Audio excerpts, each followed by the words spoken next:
Welcome to my YouTube channel physics academy. आज हम class 9 physics unit number 5 gravitation के conceptual question number 5 से onward start करेंगे। Conceptual question 5.5, if a man travels from North Pole to the equator, what would be the effect on his weight during the trip. जब एक man north pole से equator की तरफ travel करता है तो उसके वेट के ऊपर क्या असर पड़ेगा। तो हम जानते हैं नॉर्थ पोल और साउथ पोल अर्थ के करीब होते हैं। इट मीन्स नॉर्थ पोल और अर्थ के दरमियान डिस्टेंस कम है। तो according to the variation of g with altitude, GH is equal to GM upon R plus H whole square. तो डिस्टेंस और G इनवर्सली प्रोपोर्शनल है, तो नॉर्थ पोल पर G की वैल्यू इक्वेटर से ज्यादा होगी। So according to this relation W is equal to mg, m constant है, कांस्टेंट और इक्वल टू को हटाएंगे तो साइन ऑफ प्रोपोर्शनलिटी आएगी, तो W डायरेक्ट प्रोपोर्शनल G।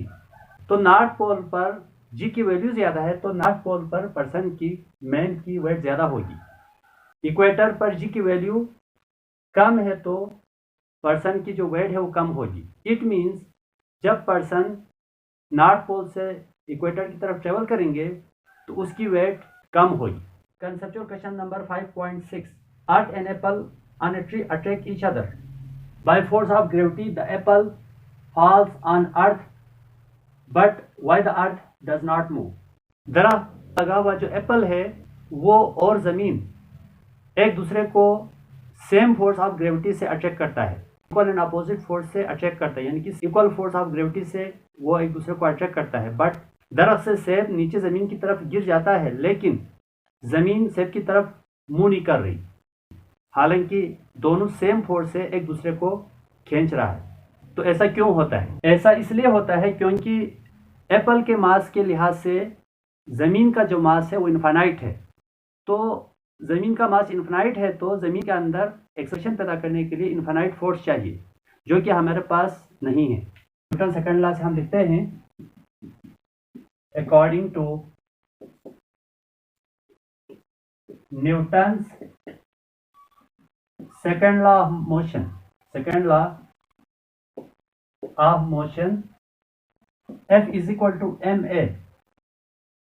तो a की वैल्यू निकालें एक्सेलरेशन की, तो m जो है F के डिनोमिनेटर में आ जाएगा, वेयर F कांस्टेंट है। कांस्टेंट मीन सेम और जमीन सेम फोर्स से एक दूसरे को अट्रैक्ट कर रहा है, तो इसका मतलब F कांस्टेंट है।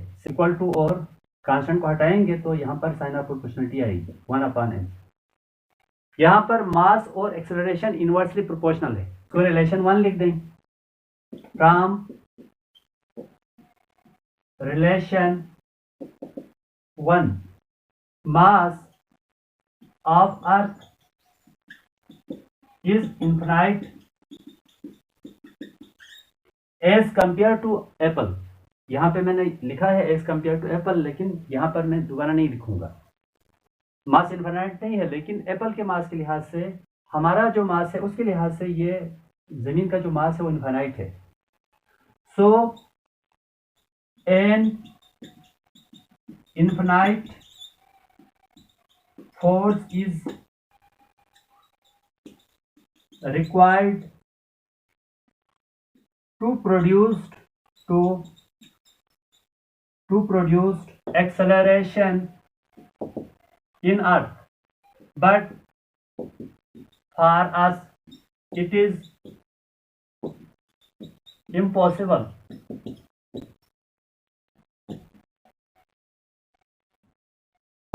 यानी कि किसी इंसान के बस में नहीं है कि वो इनफाइनाइट फोर्स जमीन पे लगा सके। इनफाइनाइट फोर्स सिर्फ कुदरत के पास है, यानी कि कुदरत ही जमीन को मूव करके सेब के करीब ला सकती है।